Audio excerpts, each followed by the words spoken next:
then President of IMA, Chinambaram, Dr. R. Bhaskaran, also Professor and HOD of Pediatric, Chairman, IMA, Academic Activities, Dr. S. Ramesh, and equally important, our Professors Vasupalya, and also Dr. Ratna. All the respected distinguished guests. So once again, good morning. Yesterday morning, when I arrived in Bombay, I come all the way from Ethiopia. So I'm very happy. Eventually, I arrived in India, but the custom refused my entry to India because I forgotten to bring this yellow fever, this certificate. Okay. So then he asked me, I talked for I think more than 5 minutes, no? He still refused, no, you cannot enter India, or you stay here for 10 days. Then he asked me, what are you doing here, sir? I say, I'm going to, Annamalai Medical College. I have very important meeting. We have been treating this, children of malnutrition. Okay, so we have a very important conference. So immediately after listening to me, then he said, okay, sir, next time you bring this thing, quietly he let me go. So I think this medical college must be very famous. Just one mention, I enter India. Yeah.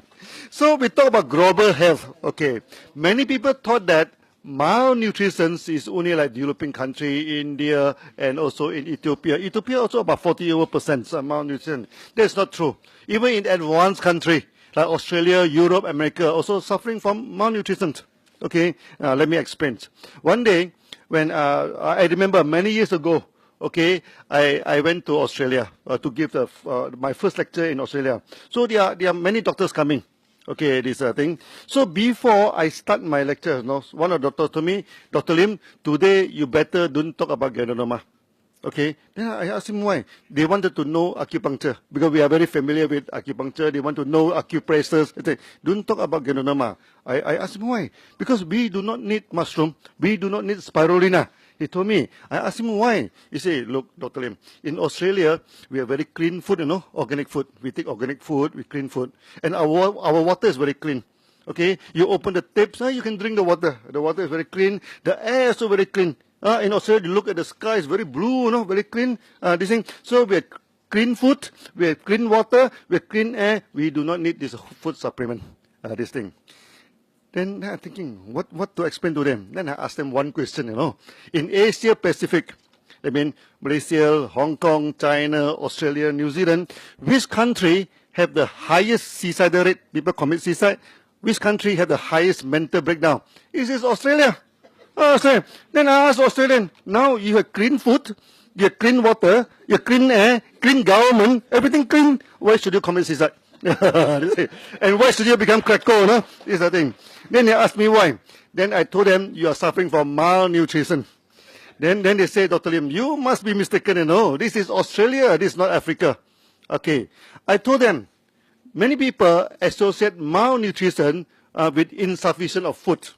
Okay, now you look at India. India, we are not lacking of food. This thing. Government also subsidize rice, everything. So you go to Australia, people eating so much, they become so fast, obesity become a problem. So how can we say they are malnutrition? The problem is that now the food are mechanized. We already produce food in a huge quantity. The food of human being have become monotonous. We eat only same type of food every day, So I asked Australia, what do you take in the morning? So you take cornflakes, you take milk. What do you take in the afternoon? Okay, maybe some fried chicken, some this thing. Every day you eat the same type of food. If every day you eat the same type of food, what will happen to you? You look at Papua New Guinea. Papua New Guinea, the island on top of this thing, there's one tribal people. They eat only banana. They eat only one type of banana. This thing. They survive? Yes, they survive. But their life expectancy is less than 40 years old. Very few of them live more than 40 years old. This thing. Our body can produce whatever nutrient we want. Okay, but the problem is that when you restrict your food, you exert a lot of stress on the body, and then the life expectancy become very low. Recently, I went to South Sudan. Okay, South Sudan, many people died at the age of 50. Very few of them, even the Prime Minister of Ethiopia, died at the age of 52. Why? Because when they are small, okay, you see, when a child is small, it's malnutrition. So when they grow out, even though you eat a lot of things, you look physically very strong, die very young. Because the body already stressed in the early day of the this thing. That's why nutrients is very important in a sense that we need to diversify this thing. As a human being, if you keep eating the same type of food every day, that is a sure formula for disease, and also you will die very young. This thing. So when I'm in Europe, the same thing. Europe, depression is a big problem. Okay. Now, in my study, throughout the whole world, out of 4 people, 1 people are suffering from malnutrition. You know why? Because when I'm in Europe, out of 4 people, 1 people are depressed. Even a youngster, at the age of 24, at the age of 25, they are taking this antidepressant. So many of the doctors come to see me. They say, Dr. Lim, how to treat depressions? I told them, the problem is not with the mind.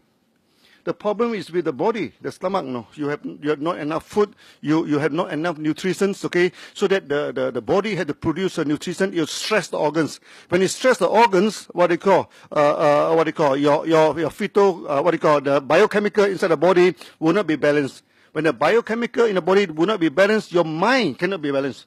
Okay, so that they do one experiment. Okay, the doctor give this depressed person a high dosage of spirulina. Okay, 20 spirulina, 30 spirulina per day. This thing. Then my next visit there, one of the patient come to see me. He said after taking spirulina, he has a sensation of wake up sensation. Suddenly he find the world more colorful. Everything become better. We do not treat his mind. And why taking spirulina, he can have a good feeling. The thing is that we need trace nutrients. Okay, you see, in the history of medical history, first we understand the macronutrients. Or we understand carbohydrate, we understand protein, we understand fat. That's the first stage. Then we come for this nutrition, like vitamins, everything, Then nowadays, we go to even this nano. We go to the nano level, we need traces of a nutrient. Our body is like engine. Okay, sometimes a big engine, because of one small screw is loosened, the whole engine is shaking or fail. This is the thing. So the same thing with health. Okay, so the sure formula for a good health is that you must diversify your food. Okay, you should eat not eat many food, eat many type of food. This thing. Many years ago, I went to Germany. It's a very sad case. One of my friends. He is a very strict organic eater, and the water he drink must from the mountains. The snow melting. He get the snow water. So I stay in his house for about 5 days. Okay, so I eat the same time he eat. He only buy the food from one organic shop. So I told him, this is not the way you to survive. You eat every type of food every day, the same type of every day. It's not good for your health. It's not good for your health. He do not believe me, and he died very young. This thing. So when I am in Australia, okay, many people have a very wrong concept about the food. Okay, they thought that they eat organic food, then they will be safe. No, you are not safe. This is the thing. So they talk so much about organic food, So I one time I remember I go to Australia. I say, how many people are eating organic food? Please raise your hand. Almost everybody raise your hand. So my second question is, how many of you have very good health? Please raise your hand. Nobody raised their hand. This thing. Then I asked them, what's the point of eating organic food? Okay, is you want to have good health, but after eating the food, you still do not have good health. It defeats the purpose. So first thing first in food is organic food are good food. I do not go against the organic food. Okay, the message is that we need to diversify the food. Okay, so God give us everything, all the fruits, all the vegetable, all the different type of foods. Okay, so as a human being, so we need to diversify the food. Now, certain food are very good in nutrient. First, of course, algae, spirulina. Okay. Second category, of course, is the mushroom. You see, what's the difference between mushroom and a vegetable? Vegetable, normally they can contain 10 to 20 type of active element, but every mushroom contains 300 to 400 type of active ingredient. You see? Then this fermented food. Fermented food like this juice, everything we ferment it with certain bacteria, everything. So these are the another category. This bean sprout. Okay, we spot the brain. So these are the few categories that we try to promote to people so that we can have a health food. So in the future, I think we hope that we can have some MOU, Memorandum of Understanding. So we will train more scientists, this thing. So hopefully that we can promote this spirulina throughout India and eventually throughout the whole world. So thank you very much. Thank you.